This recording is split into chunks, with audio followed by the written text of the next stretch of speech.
നമസ്കാരം. പ്രധാന വാർത്തകളിലേക്ക് സ്വാഗതം. തിരുവനന്തപുരം യൂണിവേഴ്സിറ്റി കോളേജിൽ ഭിന്നശേഷിക്കാരനായ വിദ്യാർത്ഥിക്ക് മർദ്ദനം. 4 SFI പ്രവർത്തകർക്കെതിരെ ജാമ്യമില്ലാത്ത വകുപ്പ് പ്രകാരം കേസെടുത്ത് കന്റോൺമെന്റ് പോലീസ്. കേസെടുത്തത് അമൽ, മിഥുൻ, അലൻ, വിധു എന്നിവർക്കെതിരെ. ഭിന്നശേഷിക്കാരനെ മർദ്ദിച്ചത് കോളേജ് യൂണിയൻ പ്രവർത്തനത്തിന് ഇറങ്ങാത്തതിനാൽ.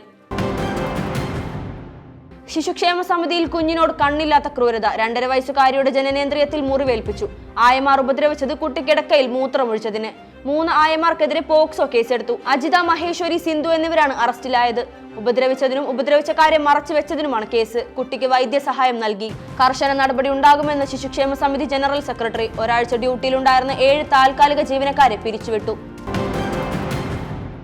മലപ്പുറം താനൂരിൽ മത്സ്യബന്ധനത്തിനിടെ അപകടം. ഫൈബർ ബോട്ടുകൾക്കിടയിൽ കുടുങ്ങി യുവാവ് മരിച്ചു.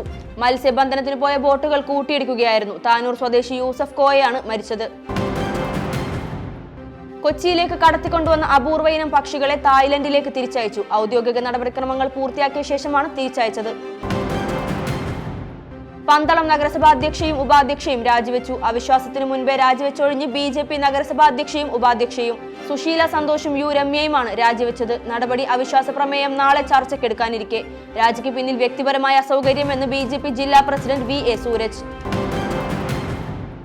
സംസ്ഥാനത്ത് അതിതീവ്ര മഴ ഒഴിയുന്നു. വരും ദിവസങ്ങളിൽ ശക്തമായ മഴയ്ക്ക് സാധ്യതയില്ലെന്ന് കേന്ദ്ര കാലാവസ്ഥാ വകുപ്പ് അറിയിച്ചു. കേന്ദ്ര കാലാവസ്ഥാ വകുപ്പിന്റെ ഏറ്റവും പുതിയ അറിയിപ്പ് പ്രകാരം നിലവിൽ ഒരു ജില്ലകളിലും റെഡ് അലർട്ട് പ്രഖ്യാപിച്ചിട്ടില്ല. നാളെ മുതൽ ഒരു ജില്ലകളിലും പ്രത്യേക മഴ മുന്നറിയിപ്പുകളില്ല.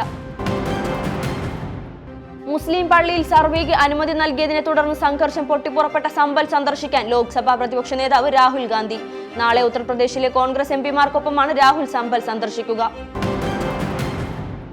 I league football Gokulam Kerala ഇന്ന് ഐസ്വാൾ FCക്കെതിരെ. മത്സരം വൈകിട്ട് 7-ന് കോഴിക്കോട് കോർപ്പറേഷൻ സ്റ്റേഡിയത്തിൽ.